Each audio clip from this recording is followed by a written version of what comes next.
Meghan Markle et le prince Harry étaient convaincus que le cabinet était contre eux après la publication de la photo du Nouvel An 2020 de la reine. Pour accueillir en 2020, Buckingham Palace a publié une image de la reine Elisabeth II, du prince Charles, du prince William et du prince George. Alors que l'image montre ceux qui sont directement alignés sur le trône britannique, un auteur royal a affirmé que l'image avait poussé Harry et Meghan à remettre en question leur position au sein du cabinet. Écrivant dans sa biographie non autorisée, Meghan, à Hollywood Princess, Andrew Morton a déclaré, « Le couple royal soupçonnait que toute l'institution conspirait contre eux. Comme ils l'ont vu, les preuves étaient partout autour de. Le code tacite était simple, l'avenir de la monarchie était assuré, avec ou sans Meghan et Harry. » Quelques jours après la publication de la photo, le duc et la duchesse de Sussex ont annoncé qu'ils se retireraient de leurs fonctions royales. Un expert claque l'enquête d'Andrew sur l'année massive de Queen. Le prince Andrew a fait face à la fureur du photographe royal de longue date Charles Ray alors qu'il affirmait que les problèmes juridiques en cours du duc d'York pourraient voler la vedette au jubilé de platine de la reine. Le photographe royal Charles Ray a déclaré à GB News, « Bien sûr, cela va éclipser les célébrations. C'est une année monumentale pour Sa Majesté, 70 ans sur le trône. Et sûrement, elle en a assez vécu au cours des 12 derniers mois, pour l'amour de Dieu. » Il a également déclaré, « Cette question sera toujours en arrière-plan et si le procès se poursuit, cela ne se produira pas avant l'automne. Donc, cela pèsera sur la famille royale et les célébrations du jubilé tout au long. » La reine sera honorée pendant le jubilé avec un événement poignant destiné à rallier les monarchistes d'outre-mer. La reine Elisabeth II sera honorée par l'Australie d'un geste poignant marquant son jubilé de platine, ce qui pourrait aider à lutter contre le républicanisme dans le pays. Tout en dévoilant les plans des célébrations du jubilé de l'Australie, le Premier ministre du pays, Scott Morrison, a également évoqué le changement de nom de l'île, un hommage qu'il juge approprié. Il a déclaré le jour du Nouvel An, l'île Aspen sur le lac Burley-Griffin de Canberra, la maison du carillon national, sera renommée île de la reine Elisabeth II lors d'un événement spécial en juin 2022.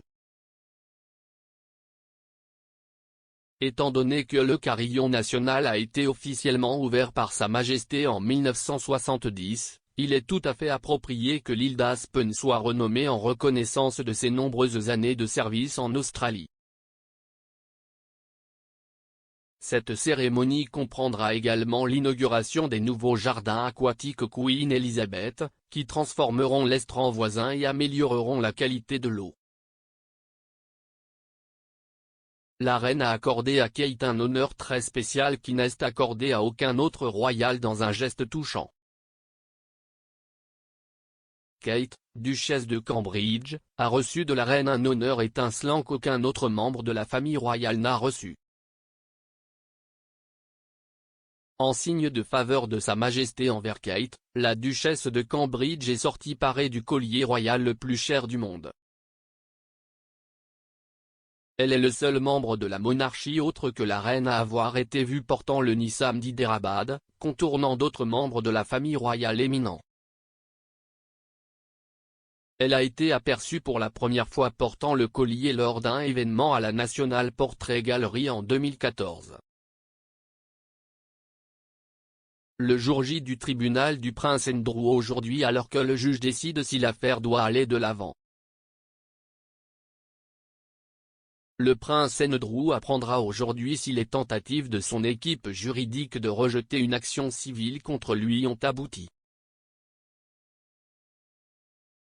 Le duc d'York est poursuivi par Virginia Giuffre, qui prétend avoir eu des relations sexuelles avec le prince à 3 reprises après avoir été victime de la traite par le pédophile Jeffrey Epstein. Drew, 61 ans, a toujours nié les allégations, son avocat les qualifiant de sans fondement. Dans le dernier développement de l'affaire, un accord de 2009 signé entre Madame Giuffry et Epstein a été rendu public hier. Dans ce document, elle a été payée 500 000 $, 370 000 livres, pour avoir renoncé à son droit de le poursuivre en justice à nouveau. L'accord, rendu public par le juge new-yorkais Lewis A. Kaplan dans le cadre de l'affaire de Madame Giuffry contre le prince, contient un libellé qui exempte toute personne liée au financier milliardaire, qui s'est suicidé en prison en attendant son procès pour délit sexuel en 2019.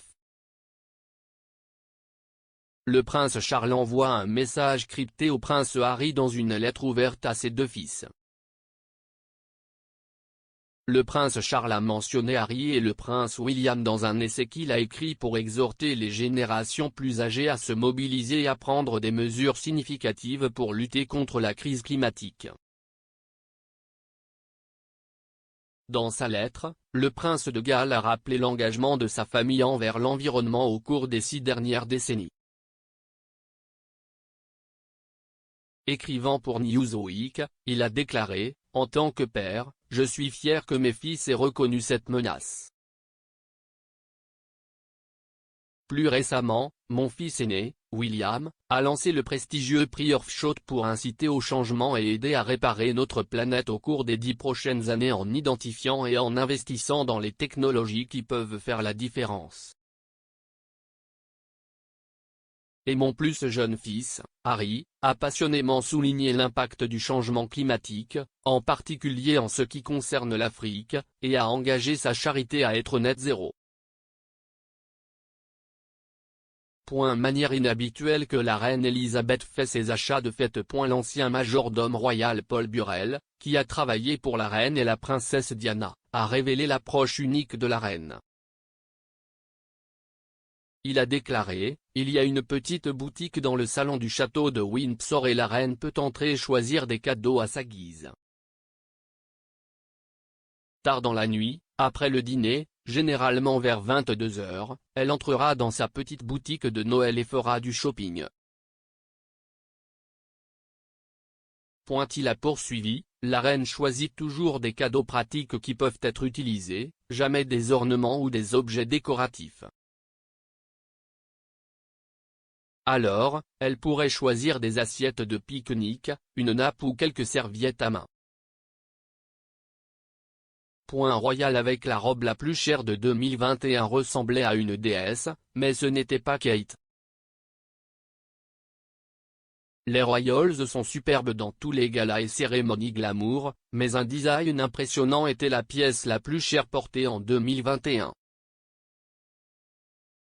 Meghan Markle et le prince Harry ont été photographiés à l'Intrepid Museum pour le gala Salute to Freedom à New York en novembre 2021. La duchesse de Sussex portait une longue robe en satin rouge de la créatrice de mode vénézuélienne Carolina Herrera et des talons assortis. L'impressionnante robe rouge a été nommée la pièce la plus chère portée par un royal cette année-là.